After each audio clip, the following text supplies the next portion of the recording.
Some of the findings from the report, and RMIT Centre for Design were the consultants for this, found that the environmental performance of the building is obviously influenced by its construction, how the building's used, climatic conditions, and the energy supply system. The energy supply system, both the fuel type and the efficiency of that system, are important factors in determining greenhouse gas emissions. And that the production of building materials is obviously a significant, or the most significant component of embodied energy. And looking further at embodied energy, it is an important consideration of the energy used in the entire lifespan of the building. For instance, over a 100-year life cycle, the embodied energy was up to 19% of the energy used over that 100-year lifespan.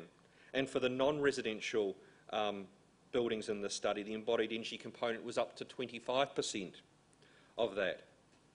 And this figure obviously increases, and people touched on this before this today, that's the proportion of embodied energy increases as the efficiency of the building systems increase. So if you're using less energy in use, the embodied energy becomes a more major component of its life cycle energy. And of course, if this figure was taken for a 50-year life cycle assessment, which is probably more typical for a house that is designed today, the proportion of embodied energy almost doubles in that calculation. So it can be a very significant component. This study went on to note that heritage buildings often have, interestingly, a lower initial and reoccurring embodied energy due to low intensity materials such as brick and timber. That the energy for maintenance and refurbishment varies depending on the frequency of replacement, the materials used, and of course that upgrading to improve energy efficiency must be tailored to both the individual building and the climatic condition. However, I think most importantly, it identified that extending the life of the building by retrofitting is more efficient than demolition and replacement, certainly in energy terms, if not in raw dollar terms. Sorry. This brings me on to the commercial buildings project. The heritage chairs and officials of Australia and New Zealand asked Victoria to develop a proposal for extending the methodology of the domestic building project to look at commercial buildings. And this was done but uses different software packages and different first principle techniques to model the different energy and use and embodied energy characteristics of commercial buildings. The first stage of this was completed some time ago, which reviewed current policy and regulation around environmental requirements for existing commercial buildings. At the moment, the consultants, and this is again RMIT Centre for Design, are working through the embodied energy of the case studies using the LCA tool SEMA Pro, and the thermal performance and operational energy is being modelled using Apache Sim, which is based on first principle models of heat transfer processes driven by real weather data. And this is a more sophisticated approach than the NEIGHBOURS system currently allows. This will allow us to calculate the greenhouse gas emissions and other environmental impacts of these buildings from cradle to grave.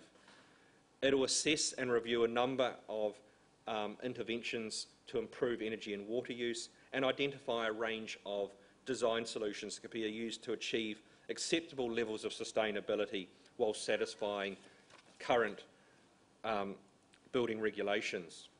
So 5 commercial buildings were identified from across Australia. This project's been funded by the Commonwealth Government, and so although these 5 are from various jurisdictions, the modelling is being undertaken in each capital city around Australia. So on, was it? Yes, your left, sorry, your left is Stourbridge Chambers in Melbourne, 7 stories, rendered masonry construction of 1891.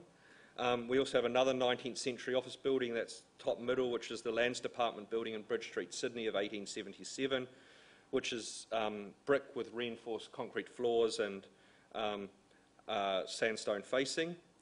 Top right, we have the Victorian Government offices in Melbourne of 1969 by Yankin and Freeman, which is an exemplar of precast concrete construction. On the lower right, we have the former Attorney General's office in Adelaide of 1901, which is rendered masonry. And the case study I'll talk further about is the interwar offices of the Australian Mutual Provident Society in Townsville, which is used as commercial offices.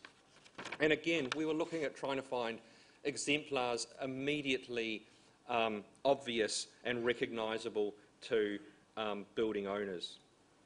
Now, the methodology we have used is life cycle assessment. As I say, this is a cradle-to-grave approach. It identifies the operational embodied energy attributed to the buildings over their entire lifespan, and therefore provides a much more comprehensive means of analysing energy requirements than just annual energy in use. It looks at the initial embodied energy, that is the energy to use to produce the raw materials, to produce the components, from extraction, manufacturing and transport to site.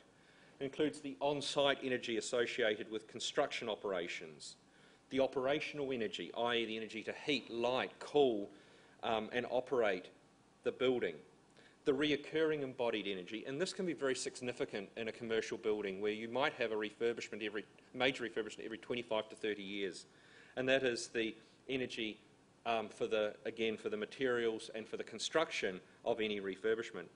And LCA extends to the demolition, both the reuse, the recycling of materials and conversion to new materials, and the reuse of redundant materials. And we have included this stage in it because to ensure we have a credible LCA approach. So this Townsville example, this is a typical regional centre building that you might find locally listed. Dates from 1938, it's 5 stories including basement with a gross floor area of 1,500 square metres and a conditioned floor area of about somewhere between 1,000 and 1,200 square metres. It's steel framed with reinforced concrete floors, it's with rendered brick external walls and sash windows with single glazing and low-E film. There's a cooling system but no separate dedicated heating system. Now, in order to undertake this study, we had to obtain a bit of a variety of information. And it was interesting, this proved much, much more difficult for commercial buildings. The commercial building owners were quite suspicious. They thought, why does a heritage agency want to know what our energy performance is? Are they going to list us? Are they going to tell someone else? So that's one of the reasons that 3 of the 5 case studies you'll see are actually government buildings, because it was so hard to get private owners. Only Stourbridge Chambers and the Townsville example are in fact private owners. But we obtained information such as the materials, the resources used in production, this is from specifications and drawings, the nature of the occupancy, the patterns of occupancy, details of the HVAC systems, the lighting requirements for each space, and these have been tested against actual energy and utility bills provided by the owners. Orientation and climate data was obviously considered, as well, of course, the heritage significance. Now, because the study is still underway, we only have very preliminary data for the Townsville example, but this will give you some idea of where we're heading. The figure for embodied energy on the bottom half of this graph is only for the initial embodied energy of the manufacture and extraction of the building materials in their production. It doesn't include the construction or fit out, which, as I say, the fit out over the lifespan of a building like this could be quite significant. It looks at the delivered energy in site, i.e. the energy consumed on site, and it also looks at the primary energy, that is the amount of consumption on site plus losses that occur through generation, transmission and distribution. And the carbon emission figures we're giving here are based on typical power sources for Queensland. And obviously, as this building is modelled in the other jurisdictions and the other buildings are modelled in Queensland, those figures will differ from state to state, depending on whether you still burn brown coal like we do in Victoria. One thing you'll notice that the Apache Sim model is throwing up some anomalies on the heating load, giving quite high figures. Now, there's a known tendency of Apache Sim to provide heating loads at the top end of the predicted scale and compared with the cooling load. But in this case, given the nature of the HVAC system, the high thermal mass, the nature of the building's operation and its climate, the heating load, we've been reliably informed, can be effectively discounted. And of course we'll have the utility bills to check any of these assumptions. But what this initial data is showing is that the initial embodied energy is at least 10% of the 100-year primary energy and accounts for 9% of the greenhouse gas emissions for this building over a 100-year lifespan. One of the things we've found, though, it's very hard to compare that data with other examples. There's very limited information available on life cycle energy use of buildings across Australia. There's a lot more, however, for annual energy in use.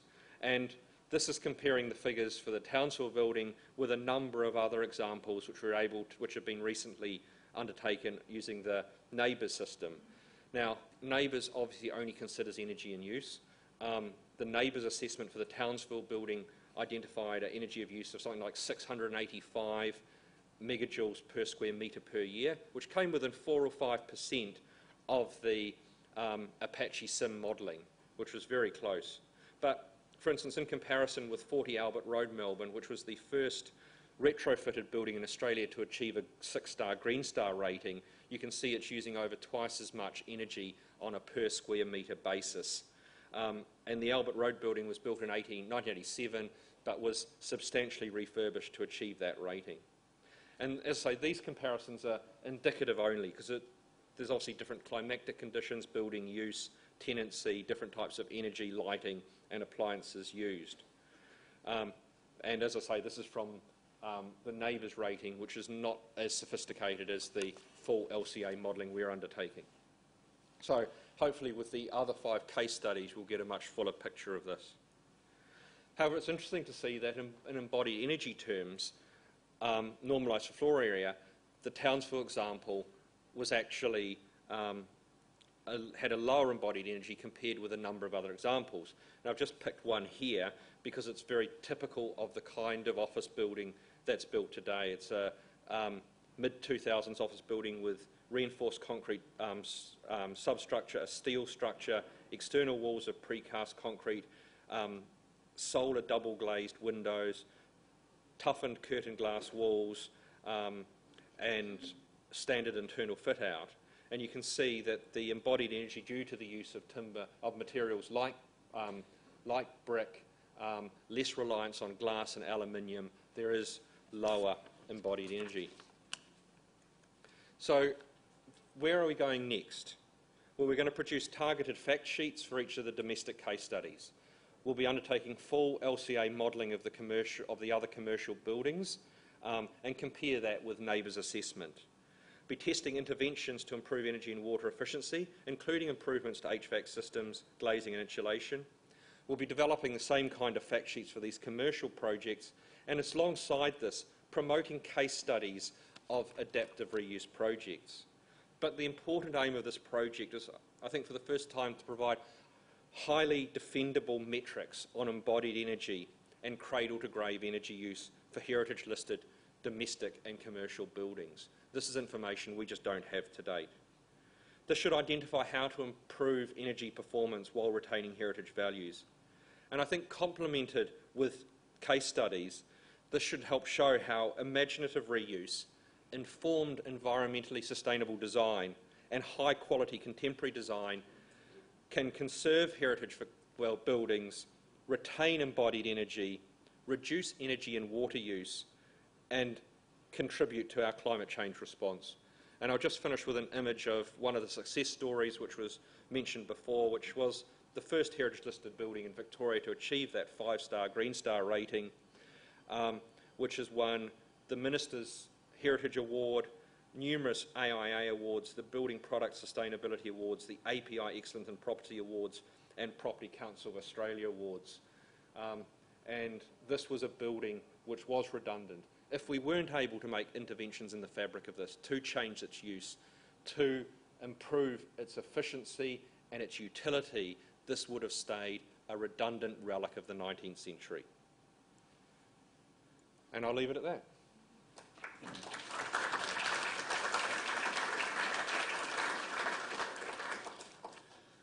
Thanks, Jim. We'll have time for some questions of Jim later.